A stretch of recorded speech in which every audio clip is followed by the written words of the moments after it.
ஹல்லேலூயா. கர்த்தருடைய பரிசுத்த நாமத்திற்கு மகிமை உண்டாவதாக.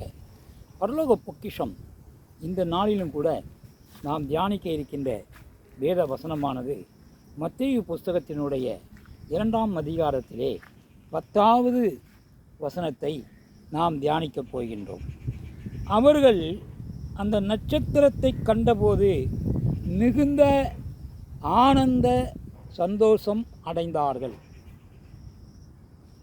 பெத்லகேமிலே ஆண்டவராகிய இயேசு கிறிஸ்து இருக்கிறார் என்றபோது அவர்கள் காடுகள், பாலைவனங்கள், ஆறுகள், பலவித நாடுகள் வழியாக கடந்து வந்தபோது வழிகள் யாவும் கொள்ளைக்காரர்கள் போன்ற சம்பவங்கள் இருந்தாலும் அவற்றின் நடுவிலும் ஞானிகளை தேவன் வழிநடத்தினார்.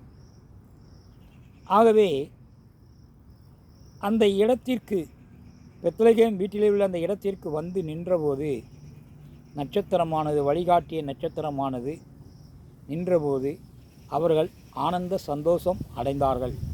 நாம் இலக்கை எட்டிவிட்டோம் என்று. ஆகவே இதுபோன்று கர்த்தரால் வழிநடத்தப்படுகிற யாவரும் நிச்சயமாகவே ஆனந்த சந்தோஷம் அடைவார்கள்.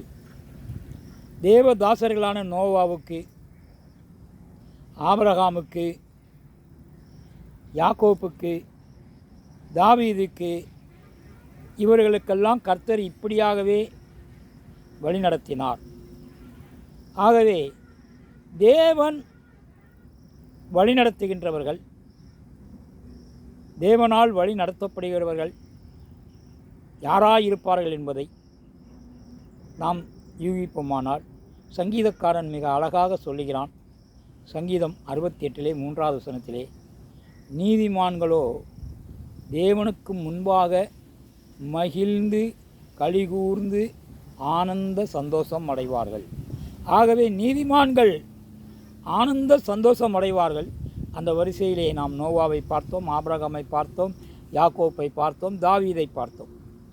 இன்றைக்கு நமக்கும் அது போன்ற வழியை காட்ட வேண்டுமென்றால், நாம் நீதிமானாய் இருக்க வேண்டுமென்றால், நாம் நீதிமானாய் இருப்பதற்கு என்ன செய்ய வேண்டும்?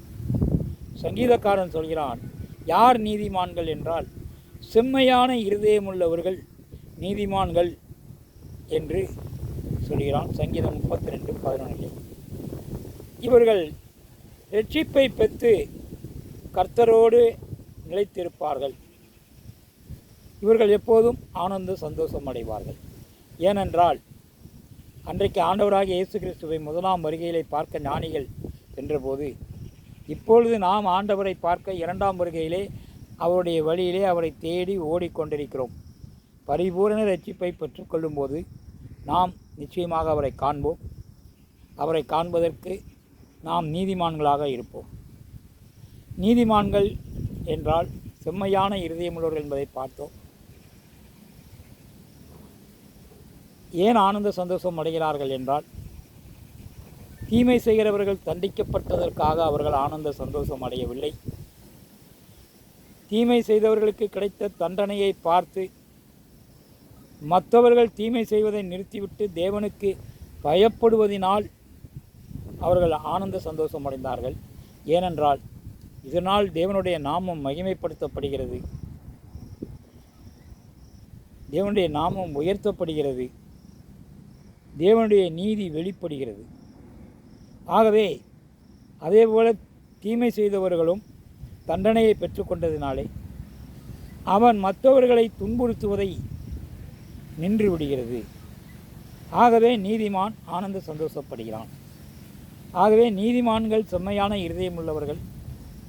அவர்கள் எதற்காக ஆனந்த சந்தோஷம் அடைகிறார்கள் என்பதை பார்த்தோம். ஆனால் கர்த்தர் யாரை நீதிமான் என்கிறார் என்பதை எசேக்கியேல் புஸ்தகத்தில் 18ஆம் அதிகாரத்தில் 9வது வசனத்தில் சொல்கிறார். என் கட்டளைகளின்படி நடந்து என் நியாயங்களை கைக்கொண்டு உண்மையாயிருப்பானாயில் அவனே நீதிமான், அவன் பிழைக்கவே பிழைப்பான் என்று கர்த்தராகிய ஆண்டவர் சொல்கிறார். அப்போ பிழைக்கவே பிழைப்பான் என்றால் தேவனோடு நித்திய ஜீவனை பெற்றுக்கொண்டு ரட்சிப்பை பெற்றுக்கொள்கிறவன் தான் நீதிமான். அவர்கள் செம்மையான இருதயம் உள்ளவர்கள், தீமை செய்யாது இருப்பவர்கள்.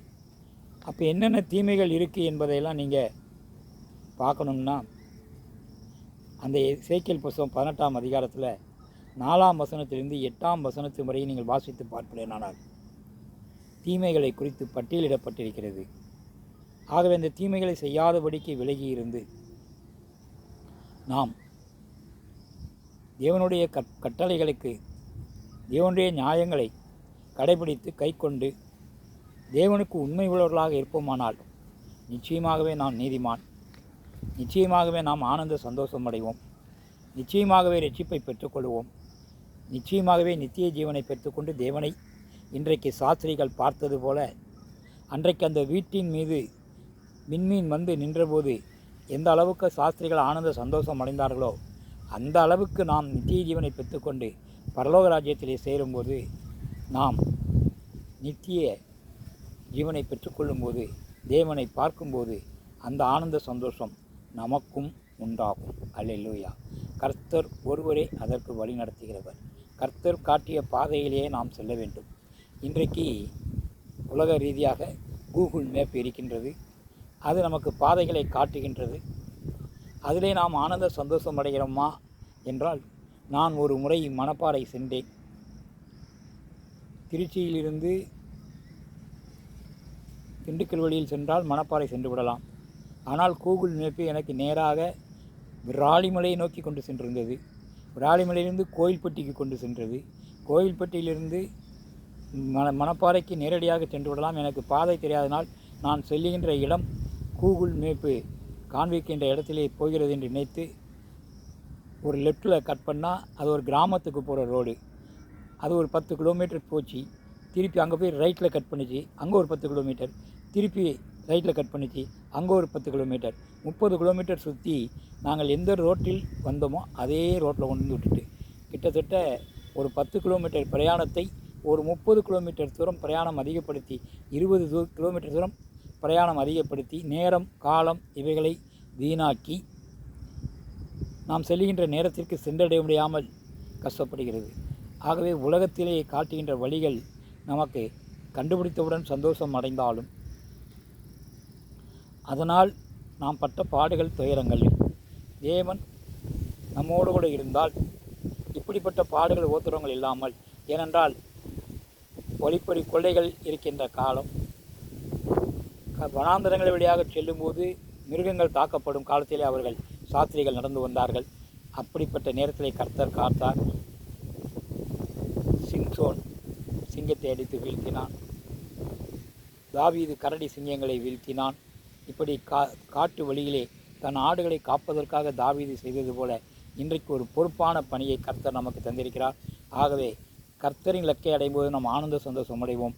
உலகின் லக்கை அடையும்போது சந்தோஷம் இருந்தாலும் அதற்கு தேவையில்லாத பாடுகளும் உண்டு என்பதை, அது ஒரு நிறைவான சந்தோஷம் இல்லை, நிறைவான சந்தோஷம்தான் ஆனந்த சந்தோஷம். அந்த ஆனந்த சந்தோஷம் நாம் கர்த்தரை மீண்டும் வரும்போது பார்ப்பது தான். அல்லேலூயா. கர்த்தருடைய பரிசுத்த நாமத்திற்கு மகிமை உண்டாவதாக. எங்கள் அன்பின் பரலோக பிதாவே, நல்ல ஆண்டவரே, கிருபையும் மகா இரக்கவும் உருக்கவும் உடையவரே, நேற்றும் இன்றும் என்றும் மாறாதிருக்கின்றவரே, இந்த நாளிலும் கூட நீரே எங்களுக்கு வழிகாட்டியாக இருந்து நீதியிலே நடத்தி கர்த்தர் உம்முடைய கட்டளைகளை கற்பனைகளை கைக்கொள்ளவும் கடைபிடிக்கவும் கர்த்தர் எங்களை நீதிமான்களாக ஆசீர்வதிக்கவும் உம்முடைய ராஜ்யத்திற்குள்ள பாதைகளை அந்த இலக்கை நோக்கி அடையத்தக்கதாக கர்த்தர் அப்பா உம்முடைய 2ஆம் வருகையிலே நாங்கள் ஓடத்தக்கதாக எங்களை ஆசீர்வதியும் பலப்படுத்தும். அந்த இலக்கை அடைய கிருபை பாராட்டும். துதிகன மகிமையா உமக்கே செலுத்துகிறோம் நல்ல பிதாவே. ஆமென். அல்லேலூயா. ஸ்தோத்திரம்.